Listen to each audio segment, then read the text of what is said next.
This is the Houston Sports State of the Union podcast. Ladies and gentlemen, the president of Houston Sports Nation, Nick Stevenson. My goodness, thank you so much. Please be seated.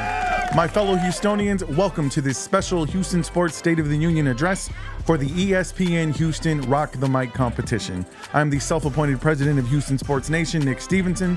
The first thing I need to do is thank every single one of you who helped me get into this round. Thanks to your views and your likes on the previous video, I get a chance to go to the final. I'm gonna need your help again. Only the top viewed and top liked video will get an automatic bid to the final. I'm gonna count on you guys to show up and show out the way you did in round one. Well, I want to tell you a little bit about myself before we get started.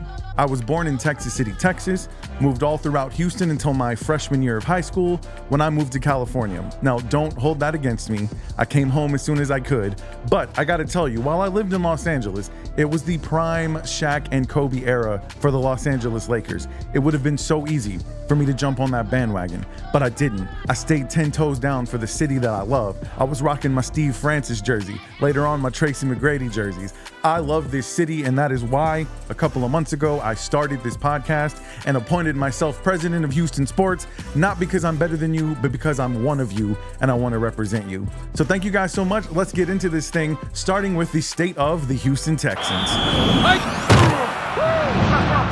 The Houston Texans are 1-1 in the preseason after the Hall of Fame game was rained out and they were down 21-17, and then they beat the Steelers 20-12 in this most recent preseason game. But that's not what I want to talk about. What I want to focus on is the Hall of Fame induction of Andre Johnson. Now, he is our first Texans Hall of Famer. I think as Texans fans, we always knew that he belonged in Canton. However, I have to be honest, I had concerns about how long the media might hold one thing against him, and that is his lack of touchdowns.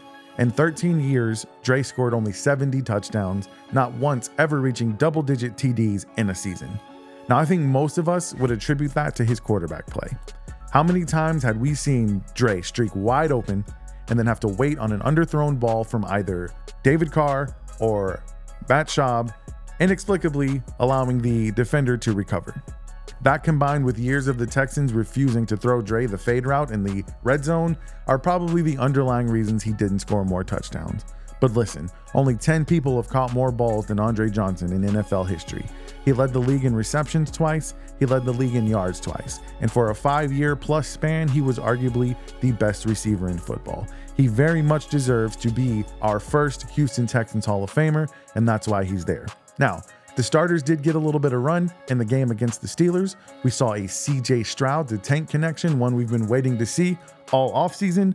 Unfortunately, that may have been overshadowed by this exchange between Stefon Diggs and CJ Stroud. Now, I say much to do about nothing, but we know the reputation that Stefon Diggs comes with. Anytime we see this on the sideline, people are going to speculate that there may be trouble in paradise. I say kapooey. Nothing to see here. The state of the Houston Texans is extremely strong. Now let's move on to the state of the Houston Astros. I gotta tell you, the state of the Houston Astros really depends on what week we're talking about. Is it the week where they're losing 2 out of 3 to the Pirates or to the A's? Or is it the week where they're winning 3-4 in a row and beating the absolute brakes off the Red Sox? If we can say anything, it is that this season has been an emotional roller coaster between all of the injuries, all of the players who are not playing as well as we anticipated them playing. Whatever's going on with Kyle Tucker, this season has been crazy. Then at the trade deadline, Dana Brown makes a move that 90% of the city hates at the time. But it looks like now Yusei Kikuchi comes in. His first 2 outings are really good, including his first outing where he struck out 11, tied a franchise record with 8 Ks in a row. The jury's still out on Ferguson, but despite all of this turmoil, here we sit tied with the Mariners for first in the AL West. If you'd have told somebody 2 months ago that that would be the case, once again, they'd tell you you're crazy. So despite all of it, I have to say the state of the Houston Astros is strong. It might be a little bit shaky, but it's strong. Now let's move on to the state of the Houston Rockets. I would like to take this Houston Rockets segment and use it to honor the late, great Gene Peterson. the longtime voice on the radio for the Houston Rockets. For fans like myself who are old enough to remember him, Gene is an absolute legend. He was an artist. He painted a picture in your mind so you could see what was happening on the floor. For me, I had to listen to Gene because when I was young, my bedtime was 9 o'clock. So when the Rockets played on the West Coast, my parents would make me go to bed and they wouldn't let me watch the game. Now, I'm a pretty well-behaved kid at the time, but I love me some Houston Rockets. So what would I do? I would hide underneath my bed with my clock radio and I would listen to Gene and Jim call the Rockets game. And inevitably, the way he called the game, when something exciting happened, he got excited just like you did. And that's what made him great because he cared so much about the Houston Rockets. He was a fan. Don't get me wrong, he was a consummate professional, but he reacted to things the way we would react to things, whether it was bad calls by referees, great plays, the clock operator in Utah not starting the clock in a very important playoff game.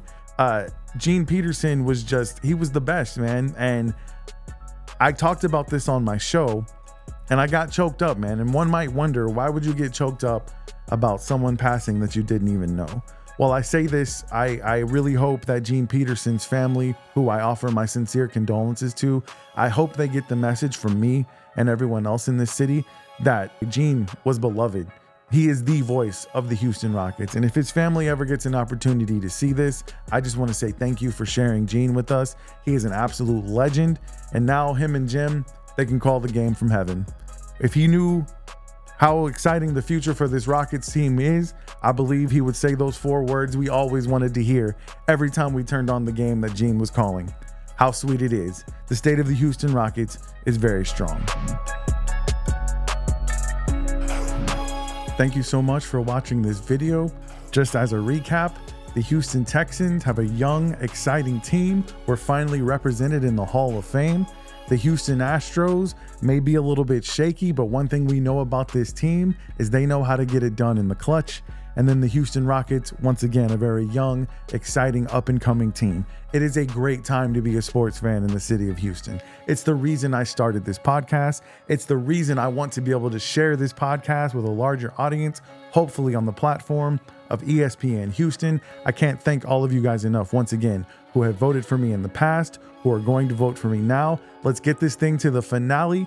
I want to see you guys at Karbach Brewery, loud and proud, representing H-Town, representing Houston Sports Nation, and the Houston Sports State of the Union podcast. Listen, guys, the State of the Union in Houston is extremely strong. I can't wait to see you guys at Karbach Brewery. In the meantime, stay 10 toes down for H-Town. This has been the Houston Sports State of the Union podcast, hosted by Nick Stevenson. Tune in next week for more news and analysis of your favorite Houston teams. Please follow the show on Facebook, Instagram, the app, formerly known as Twitter, if that's even really still a thing. And don't forget to subscribe to our YouTube channel for more content.